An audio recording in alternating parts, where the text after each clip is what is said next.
आदर्श की online class में आपका स्वागत है। कल हमने विद्युत क्षेत्र के लिए और चुंबकीय क्षेत्र के लिए समीकरण ज्ञात कर लिया था। हमने विद्युत क्षेत्र के लिए समीकरण ज्ञात किया था समीकरण नंबर 1 से, और चुंबकीय क्षेत्र के लिए हमने समीकरण नंबर 3 से ज्ञात किया था कर्ल बी वाले से। दोनों ही समीकरणों की शुरुआत में हमने लिखा था कि दोनों और कर्ल लेने पर, यानी कर्ल लेकर के हम इसकी क्या करेंगे, शुरुआत करेंगे। समीकरण नंबर 10 हमारे पास आया था विद्युत क्षेत्र के लिए समीकरण, और समीकरण नंबर 11 हमारे पास आया था चुंबकीय क्षेत्र के लिए समीकरण। जब आप दोनों समीकरणों को देखोगे तो आपको ये पता चलेगा कि ये दोनों ही समीकरण द्वितीय कोटि के हैं, यानी दोनों ही समीकरणों की घात कितनी है, 2 है। तो द्वितीय कोटि की अवकल समीकरण होती है, उसका ये हल हो सकता है। इसको आप याद करना पड़ेगा आपको कि अगर कोई समीकरण द्वितीय कोटि की अवकल समीकरण है तो उसके लिए निम्न दो समीकरण है 12 और 13, वो इनके हल हो सकते हैं। समीकरण नंबर 12 है विद्युत क्षेत्र वाली समीकरण का हल। E बराबर ई नोट ई की घात आयोटा, ये iota omega T minus vector के डॉट वेक्टर आर। और समीकरण नंबर 13 है चुंबकीय क्षेत्र के लिए समीकरण, और द्वितीय कोटि अवकल समीकरण का हल क्या आएगा, B बराबर बी डॉट ई की घात आयोटा ओमेगा टी माइनस के आर। समीकरण नंबर 13। 12 और 13 इन दोनों को हम मैक्सवेल समीकरण में रखकर इनका हल ज्ञात कर सकते हैं। दोनों समीकरणों की हम क्या ज्ञात कर सकते हैं, हल ज्ञात कर सकते हैं। आइए मैक्सवेल की समीकरण देखिए।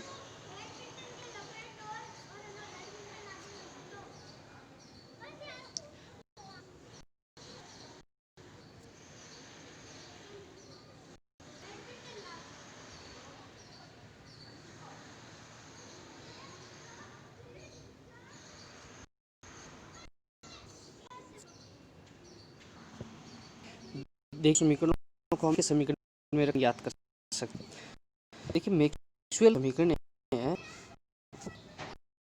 और ये जो ई और हमारे पास कौन कौन सी समीकरण आई है, ई और बी वाली। ई और बी वाली समीकरण कौन कौन सी है, ये रही ई वाली, ये बी वाली। देखिए ई और बी वाली ये समीकरण दोनों आपस में दूसरे के क्या होते हैं, लंबवत हैं। ऐसे हमने कक्षा 12 में एक बनाया था ना चित्र, ऐसे विद्युत चुम्बकीय तरंगों को दर्शाने वाला, यानी ई और बी आपस में क्या होते हैं, आपस में लंबवत होते हैं, तथा उनके मध्य कलांतर क्या है, 0 है। कलांतर का हमें कैसे पता चला, कलांतर हमें 0 का ऐसे पता चला कि ओमेगा टी माइनस के आर, ओमेगा टी माइनस के आर कलांतर ये होता है। ओमेगा ये क्या है, दोनों समान है, यंत्र का मान 0, अर्थात विद्युत क्षेत्र है वो साइन का फलन हुआ है, तो चुंबकीय क्षेत्र भी किसका फलन होगा, साइन का फलन होगा, क्योंकि दोनों में का मान 0 कारण दोनों ही किन होंगे, साइन होंगे। अगर विद्युत क्षेत्र फलन कोस का फलन होता तो चुंबकीय क्षेत्र का भी फलन होता। साइन का फलन कोस का फलन नहीं था, क्यों, साइन और कोस बीच में 90 डिग्री का कलांतर होता है, जबकि यहाँ पे कलांतर का मान क्या, 0। मानक तर्क समीकरण से हम जानते हैं कि किसी भी तरंग की समीकरण निम्न होती है।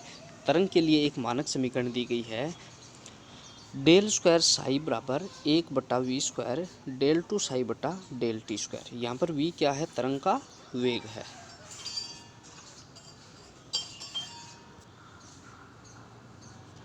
समीकरण नंबर 10 की 14 से तुलना करने पर तो हमें विद्युत क्षेत्र वाली तरंग का निर्वात में वेग प्राप्त हो जाएगा। समीकरण 10 व 11, समीकरण नंबर 10 कौन सी थी हमारी, जो विद्युत क्षेत्र के लिए समीकरण नंबर आई थी, और समीकरण नंबर 11 कौन सी थी, जो चुंबकीय क्षेत्र के लिए हमें हल प्राप्त हुआ था। अगर हम नंबर 14 से अगर तुलना करें तो समीकरण नंबर 14 क्या है, समीकरण ये है, डेल स्क्वायर साई बराबर 1/v² डेल टू साई बटा डेल टी। बात करें समीकरण 10 की तो हमारे पास समीकरण नंबर 10 कौन सी थी, समीकरण नंबर 10 हमारे पास थी डेल स्क्वायर वेक्टर ई बराबर mu dot epsilon not del two e बटा डेल टी स्क्वायर। ये थी हमारे पास इक्वेशन नंबर 10। इसकी हम तुलना किससे करेंगे, इसकी हम तुलना डेल बराबर, इसके नीचे लिख देते हैं हम तुलना करने के लिए, डेल स्क्वायर साई बराबर 1/v² d2 साई बटा dt स्क्वायर। अब देखिए हम तुलना करेंगे तो हमारे पास सी स्क्वायर का मान आ जाए 1/ε0 म्यू नोट। देखिए डेल स्क्वायर ई, यहाँ पे डेल स्क्वायर साई है, ई के स्थान पर साई है, ठीक है भाई। और डेल टू साई बटा डेल टी स्क्वायर के स्थान पर है डेल टू ई बटा डेल टी स्क्वायर। तो 1/v² के स्थान पर हुआ भाई 1 के स्थान पर हुआ mu naught epsilon naught, mu naught epsilon पर वी तरंग का वेग है। लेकिन ये यहाँ पर कौन है, वी के तरंगों की हम रहे हैं तो उनका वेग क्या होता है, प्रकाश के वेग के बराबर होता है। यानी इस वी के स्थान पर हम जान सकते हैं तो 1/c² इसका मान म्यू नोट एप्सिलॉन नोट के बराबर है। यानी 1/c² का मान म्यू नोट एप्सिलॉन नोट के बराबर है। तो c² का मान कितना आ जाएगा 1/म्यू नोट एप्सिलॉन नोट। c का मान कितना आ जाएगा, यहाँ पे अंडर रूट लगा दीजिए। म्यू नोट और एप्सिलॉन नोट का अगर हम मान रखें, एप्सिलॉन नोट क्या है, हमारी गम्यता। एप्सिलॉन नोट का इतना मान कितना होता है 8.854 × 10⁻⁻12, जो कक्षा 12 में आपके आया था। और म्यू नोट है, इसका भी मान नियत, तो दोनों की नियत हम रख देंगे। तो दोनों के मान अगर हम रख देंगे तो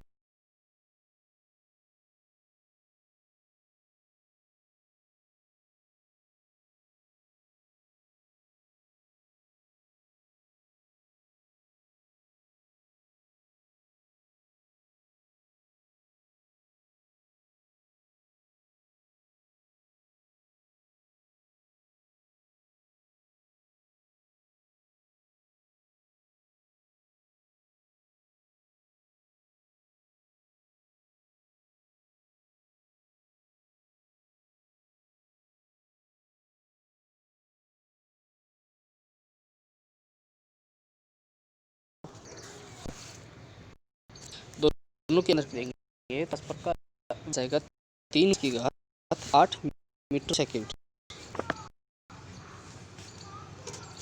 माना जाएगा 3 × 10⁸ मीटर प्रति सेकेंड। ये वेग विद्युत चुम्बकीय तरंग की समीकरण हमारे पास आ जाए।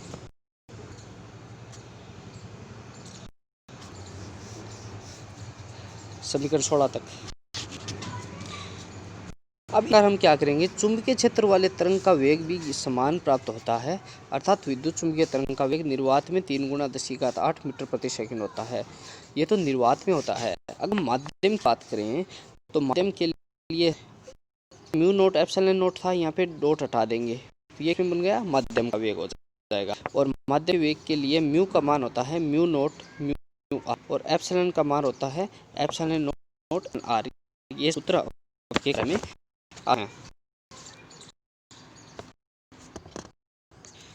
यानी समीकरण नंबर 18 तक नोट करें।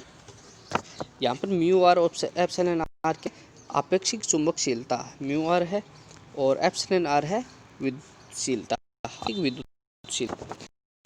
माध्यम का अगर अपवर्तनांक n से लिखें तो अपवर्तनांक क्या होता है, निर्वात में प्रकाश का वेग बटा माध्यम में प्रकाश का वेग, यानी c बटा। तो n बराबर अपवर्तनांक क्या, c का मान रखें under root epsilon naught epsilon R epsilon mu naught mu R epsilon naught epsilon R बटा अंडर रूट v का मान कितना आ जाएगा naught epsilon naught mu naught epsilon naught. Mu naught epsilon naught से म्यू नोट एप्सिलॉन नोट निकाल देंगे तो हमारे पास अपवर्तनांक आ जाएगा under root mu R epsilon R. अधिकतम माध्यमों जैसे लोहे को छोड़कर में म्यू आर है उसका मान लगभग 1 प्राप्त होता है। म्यू आर का मान 1 प्राप्त होता है तो इसको हम छोड़ देंगे, तो एन का मान किसके बराबर हो जाएगा अंडर रूट एप्सिलॉन आर। के लिए महत्वपूर्ण रिजल्ट है, this is the best result. अब हम प्रतिबाधा निकालें। माध्यम की प्रतिबाधा किसे कहते हैं, किसी भी प्रतिबाधा है वो क्षेत्र चुंबकीय एच के बराबर होता है। अगर हम क्षेत्र और चुंबकीय का अनुपात या वो किसके बराबर होगा, प्रतिबाधा के बराबर। और प्रतिबाधा प्रतिबाधा को हम लिखते हैं जेड से लिखते हैं। माध्यम की प्रतिबाधा को हम किससे रिप्रेजेंट करते हैं? जेड से रिप्रेजेंट करते हैं। यानी जेड बराबर होता है E/H।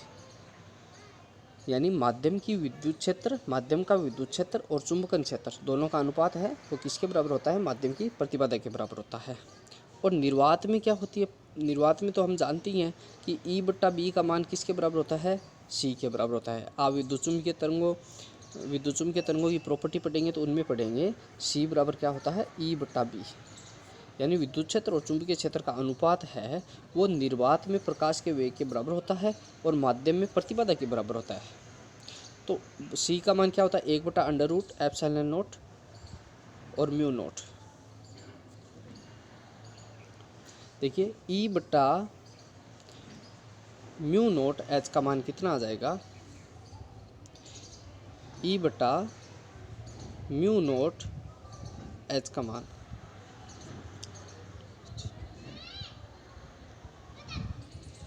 यानी हमने C के स्थान पर मान रख दिया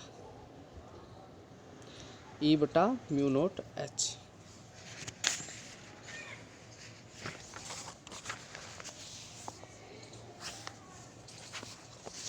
यानी E/B तो होता है C के बराबर होता है 1/√μ0ε0 होता है। यानी एक हमने सूत्र पढ़ा था कक्षा 12 में, B बराबर होता है μ0H। यानी B के स्थान पर हमने मान रख दिया 1/√μ0ε0 और E/H का मान कितना आ जाएगा? √μ0/ε। ये बट्टा μ0 है, ये यहाँ पे आ जाएगा μ0 हो जाएगा। तो देखिए नीचे √μ0 है, इस √μ0 से एक अंडरूट वाला कैंसिल हो जाएगा, एक √μ0 हमारे पास बचेगा, वो √μ0 और √ε0 के बराबर हो जाएगी। और निर्वात की प्रतिबाधा कितनी हो जाएगी भाई? ये तो माध्यम की प्रतिबाधा थी, अब निर्वात की प्रतिबाधा निकालेंगे। निर्वात की प्रतिबाधा कितनी हो जाएगी? जेड निर्वात लिख देंगे बराबर E/H और E के स्थान पर अगर हमने माध्यम में हमने ये लिखा था कि √μ0ε0। अगर बात की बात करेंगे तो यहाँ पे R लगा देंगे। ये निर्वात में है, माध्यम के लिए कितना हो जाएगा? R हो।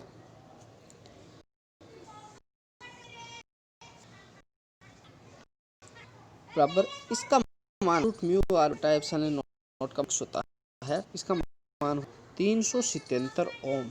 कितना होता है? 377 ओम। आप कंठस्थ रखें 377 ओम माध्यम की प्रतिबाधा, या फिर इसको 120 पाई से भी लिखते हैं, 120 पाई 120 पाई या 377 ओम है प्रतिबाधा की पता।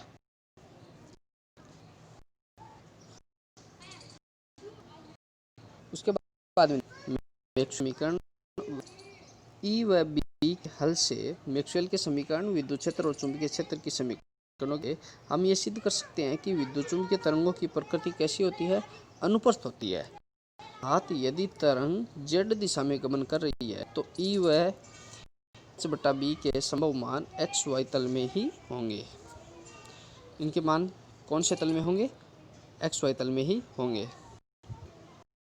इसका एक सीधा सा क्वेश्चन आता है, नोट करिए वो प्रश्न कि सिद्ध कीजिए कि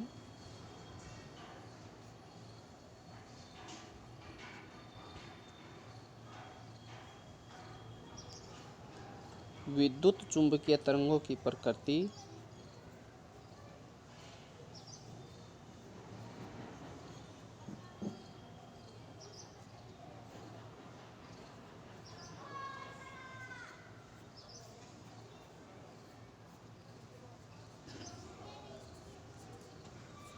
अनुप्रस्थ होती है।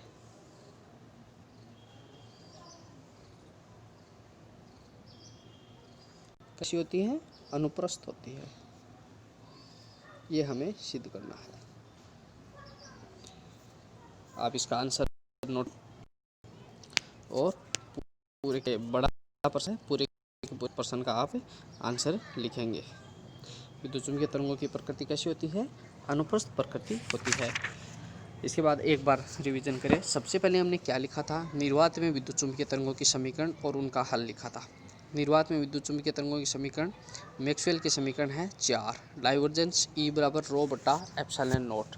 क्या थी, डाइवर्जेंस ई बराबर रो बटा एप्सिलॉन नॉट। ये मैक्सवेल की कौन सी समीकरण थी, ये मैक्सवेल की पहली समीकरण थी।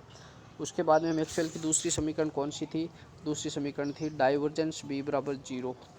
ये मैक्सवेल की कौन सी समीकरण है, ये मैक्सवेल की दूसरी समीकरण है। उसके बाद मैक्सवेल की तीसरी समीकरण कौन सी है, कर्ल ई, क्रॉस लगा दिया तो कर्ल हो जाएगा, कर्ल ई बराबर माइनस डी वेक्टर बी बटा डी टी। उसके बाद चौथी मैक्सवेल की इक्वेशन कौन सी थी, चौथी मैक्सवेल की इक्वेशन थी कर्ल बी बराबर mu naught bracket J vector J दाराघनत्व है plus del vector del D क्या है, विस्थापन सदिश बटा डेल टी। ये मैक्सवेल की कौन सी इक्वेशन थी, चौथी इक्वेशन थी। चारों इक्वेशन को क्रम से याद करना, पहली कौन सी है, दूसरी कौन सी है, तीसरी कौन सी है और चौथी कौन सी है। यहाँ पर डी क्या है, विस्थापन सदिश है, डी का मान होता है एप्सिलॉन नॉट ई, ई विद्युत क्षेत्र है, जे क्या है, धाराघनत्व है। उसके बाद हमने विद्युत क्षेत्र की समीकरण निकाली थी। विद्युत क्षेत्र की समीकरण आपके पास क्या आई थी, बताइए, एक बार रिवीजन करें। आपके पास ये आई थी डेल स्क्वायर ई बराबर mu not epsilon not del two e बटा डेल टी स्क्वायर। ये आपके पास विद्युत क्षेत्र की इक्वेशन आई थी। और उसके बाद चुंबकीय क्षेत्र के लिए इक्वेशन क्या आई थी, आपके पास आई थी डेल स्क्वायर वेक्टर बी बराबर mu not epsilon not del two vector B बटा डेल टी स्क्वायर। ये आपके पास चुंबकीय क्षेत्र के लिए इक्वेशन आई थी। उसके बाद हमने क्या किया था, उसके बाद हमने संभव द्वितीय कोटि के अवकल समीकरण के संभव हल लिखे थे, मानक तरंग समीकरण से तुलना की थी। तुलना करने के बाद हमारे पास वेग का मान आया था। और उसके बाद हमने क्या किया था, वेग का मान आया था, उसमें एक महत्वपूर्ण रिजल्ट आया था, अपवर्तनांक अंडर रूट एप्सिलॉन आर के बराबर होता है। इसे आप याद रखना न्यूमेरिकल हल करने के लिए। उसके बाद हमने माध्यम की प्रतिबाधा ज्ञात की थी और वो हमारे पास आई थी माध्यम की प्रतिबाधा 120 पाई या 377 ओम, याद रखना।